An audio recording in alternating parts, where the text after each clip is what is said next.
Welcome to another episode of Finn's Fun Fact Friday, and today we're going to be introducing you to one of our resident tarantulas. So this is Rosie. Rosie is a Chilean rose tarantula. So these guys come from Chile and the surrounding areas as well.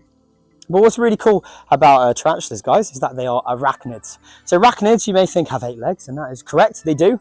But if you were to count all of the legs around Rosie's body, you'd actually count 10 appendages, and that's because the 2 at the front are actually modified antennae. So they used to have antennae years ago, and they've evolved to have these things on the front, and now these are called pedipalps. So these pedipalps help them to map out the world around them, and it just helps to kind of map out the forest floor, make sure they're not going to fall down anything that could potentially hurt them. So now you guys know that cool information. Why don't you try and look for a spider in your garden? Don't try and hurt them and pick them up and potentially damage them, but just have a little look and see if you can count the appendages on the spider. See what you can do. See if you can count those pedipalps on the front as well.